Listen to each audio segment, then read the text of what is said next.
Nag-viral ang isang video na to mga ka-Genetics kung saan ang mga foreigners ay sumisigaw. Ang tanong, sino yung sinisigawan nila mga ka-Genetics? Well. It's because dito to sa Canada nangyari, alam naman natin kung sino ang nasa Canada mga ka-Genetics. Nako, sobrang nakakahiya ito. Kasama pala sila sa rally. Eto, panoorin lang natin mga ka-Genetics ng mabilisan. Ayan. Ilamo! Puta ilamo! Kung saan daw? Puta ilamo! Puta ilamo! Ano daw? Pusang ina, pusang ina.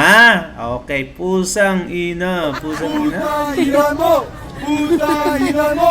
Puta ilamo! Good job, guys! Good job. Ilamo! Ah, may Marcos. Puta Ah, ano ilamo! daw? Puta ilamo! Puta ilamo! Puta ilamo! Puta ilamo! Ako. Puta ilamo! Puta ilamo! Good job, guys! Oh no, where did the money go? Negative 15 Trustnet rating, BBM. Oh no mga ka-Donatics, against kay BBM pala to. Good job! Good Ilamo! Alright. Kaya nga mga ka-Donatics, ito. Pati mga foreigners, galit na galit kay BBM ngayon. Ewan ko kung saan nila natutunan mga ka-Donatics na ganito kalala si BBM sa Pilipinas. Siguro may mga pamilya silang mga Filipino or anything. Pero mga ka-Donatics, 'di ba? Alam nyo ba? Ito ang pinagkakaiba mga ka-Donatics. Ang napansin ko lang, pag si BBM kasi pupunta ng ibang lugar dito sa Asia, pinangangalandakan talaga nila na sobrang ganda ng welcome sa kanila. Kahit alam naman natin mga ka-Donatics na majority of the OFWs are really so mad at them mga ka-Donatics. Galit na galit tayo. Pero ang mga pinagsasabi ni BBM, ni Claire Castro na warm welcome daw kuno. It's because mga ka-Donatics, ang culture ng Asia is so different sa culture ng Western countries, especially sa Canada mga ka-Donatics. Pag dito kasi sa Asia, as much as possible na gusto nating magmura, parang may domino effect mga ka-Donatics na for some reason, hindi natin masigawan. Kahit gustong-gusto na natin. Like, harap-harapan mga ka-Donatics. At hindi ganyan ang culture sa Western countries mga ka-Donatics, especially sa Canada. Talagang straight to the point sila. Harap-harapan na ipi-PI ka talaga. Dapat ganun. Wala silang takot doon mga ka-Donatics. Can we do that here in Asia? Especially, every time itong si BBM na bibisita mga ka-Donatics. Di ba? Talagang yung kasing pagmumura natin, it's just a frustration mga ka-Donatics sa ano talagang nangyayari. Dapat lang man mga ka-Donatics na we are allowed to express our feelings kasi grabe yung pamamalupit nila sa Filipino. Sobra mga ka-Donatics. Kaya, ang PI na natanggap nila, mga ka-Donatics, wala lang yan sa mga ginawa nilang pagnanakaw sa Pilipinas. Tapunan ng kamatis, itlog, ay nako, I would gladly support that mga ka-Donatics. Well, anyway, eto, di ba, alam nyo naman siguro to. Anong sabi yung pahayag ni Claire Castro mga ka-Donatics? Basahin lang natin. Sinabihan ako ng pangit sa pagkuyog ng mga Pinoy sa kanila sa Canada. Si Claire Castro. Look at her face mga ka-Donatics, okay? Sinabihan daw siyang pangit dito. Ay talagang, ewan ko mga ka-Donatics Kasi kung sa ugali ay talagang pangit yung ugali ni Claire Castro mga ka-Donatics. Sa mukha, well ngayon, okay na. Bakit? Nagpa-facelift to mga ka-Donatics. Few months, okay? After tinanggap niya yung posisyon niya bilang presidential spokesperson o Malacanang spokesperson mga ka-Donatics. Ito yung mukha talaga ni Claire Castro.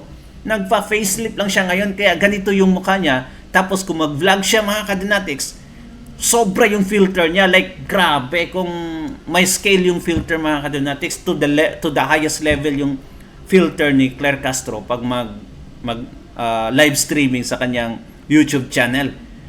Ito kasi talaga yung mukha niya mga ka-Donatics. Ipakita ko sa inyo yung few months niya sa Malacanang. Ito. Okay, wag mabigla. Look at that face. Ganyan talaga yung mukha ni Claire Castro noon, mga kadonatics. Hindi ba kayo nagtaka, mga kadonatics, na bigla na lang nag-iba yung mukha ni Claire Castro? Look at that, sa taas, Ayan talaga yung mukha ni Claire Castro noon. 'Di ba? Hindi sa pangungutya, pero iyan talaga. Napansin nyo din ba, mga kadonatics? Ganyan na ganyan si Claire Castro. Bigla na lang nag-iba yung mukha niya. After months sa Malacanang. Kahit i-search mo sa Google, mga kadonatics, Claire Castro, ito talagang lumalabas, Yan, ito mga mukha na yan, Yan. Wait. Yan. Saka pa yan. Ito talagang mukha na ito, mga kadonatics. Kaya siguro napasabi yung OFW na ang pangit mo. Baka ito yung binagbasehan niya, mga kadonatics. Kaya, okay. Justifiable. Anyway, ito, mga kadonatics, may bagong statement si Claire Castro ngayon patungkol sa nangyari sa Canada. Okay, tinanong siya ng isang journalist na anong reaksyon ng Malacanang, at ito, galit na galit siya, mga kadonatics. Panoorin lang natin. Ito. One other question po, Yusek. Ano po ang reaction ng Malacanang na nung lumipad kayo going to Vancouver, ay protesta yung iniwan nyo? Pagdating dito, may mga protesta pa rin. Ang Pangulo naman po, siguro lahat naman ng bansa at lahat naman ng mga leaders ay sanay sa protesta. Hindi. Ang tanong na lang natin, BBM lang. yung kanila bang sinisigaw ay may katotohanan? Ang kanila bang sinisigaw ay mayroong basihan? Kung ang kanila bang isinisigaw ay talagang paninira lamang at walang ibang dahilan kung hindi ibaba ang bansang Pilipinas sa mata ng ibang bansa. Okay. Hindi pala pababa yung Pilipinas sa mata ng ibang bansa, mga kadonatics. Really? Worse nga tayo, mga kadonatics, di ba, sa korupsyon. Number 3 tayo sa Southeast Asia. Supposed to be nga na, mga kadonatics, number 1 talaga tayo. Tapos yung mga investors, foreign investors sa Pilipinas, ay nagsipang-alisan, mga kadonatics. Ang iba, hindi na tumuloy. Matagal na, Claire Castro, matagal na iba yung tingin sa atin, ng ibang bansa. Hindi ba dapat minamahal natin ang sarili nating bansa? Hindi sa pamamagitan ng pagprotesta na walang basihan. I mean, we love our nation, mga kadonatics, but not our leaders. Very simple. Talagang, mga kadonatics, hindi naman yung Pilipinas ang sinasabihan natin na pangit. Ikaw man, Castro, ang sinasabihan na pangit. Di ba, mga kadonatics? Hindi naman yung Pilipinas ang sinasabihan na pangag. Si BBM naman, na carried out lang yung Pilipinas kasi siya yung presidente, mga kadonatics. Okay? Huwag nilang sirain ang sarili natin, bansa. Sinira. The audacity, mga kadonatics, na sabihin mo, magsabi ka na, huwag mong sirain. Huwag niyong sirain ang sarili nating bansa. Sila lang mismo, mga kadonatics, ang sumira talaga. Sobra sa nakawang nangyayari ngayon. Pasilan, the selective justice, ang pagkidnap nila kay Tatay Digong at sa mga susunod pa ng mga senador, mga kadonatics. Di ba? Kayo mismo ang nagsira sa bansang Pilipinas. Sinira nyo ang justice system. The justice system, I would like to believe, is not working in the Philippines anymore.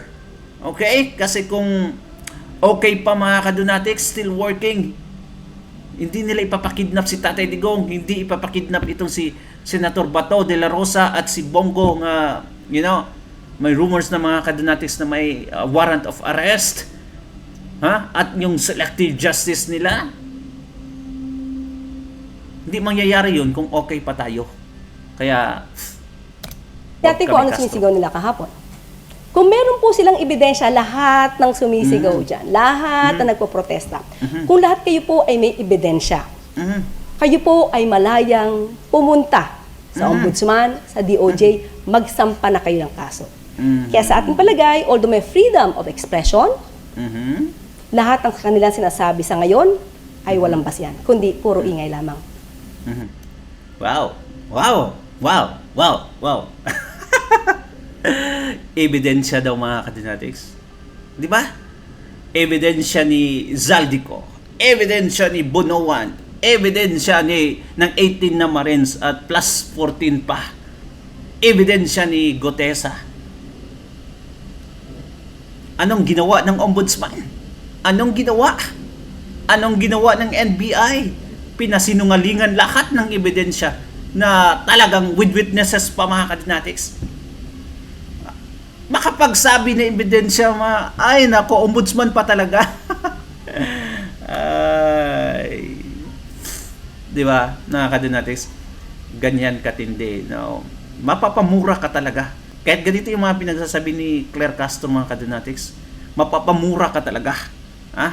Dahil kabaliktaran yung mga pinagsasabi nila sa totoong nangyayari sa Pilipinas. Nakakatawa talaga yung mukha ni Claire Castro mga kadinatics habang pinapanood niya yung yung mga sumisigaw na Pilipino. Harap-harapan talaga siyang piniay mga kadinatics. Sobra yung smile niya napakahilaw na hindi niya alam kung ano yung gagawin niya mga kadinatics.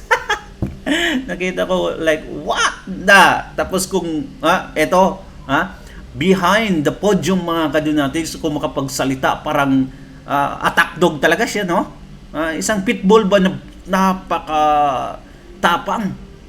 Pero nung ando na sa field mga kadinatics, wala ang tapang eh. Hindi makapagsalita. Ang ginawa niya, buti nakakita sila ng pulis. Nagpasaklolo mga kadinatics sa kapulisan ng Canada. At sinabihan pa sila, you are allowed to say what you want to say. Sinabihan sila ng pulis, yung mga rallyist. May freedom doon. Hindi pwede sa Pilipinas yan mga kadinatics kasi talagang ginigipit doon pag ganito yung mga pinagsasabi mo. Anyway, thank you so much and God bless you mga kadinatics. Ingat palagi. Don't forget to like and subscribe. At sa mga Facebook viewers natin, sa YouTube, bisitahin yung Facebook natin mga kadinatics, Teacher Nebur. Kita-kita tayo doon. Salamat ng marami. Ingat. God bless. Bye-bye.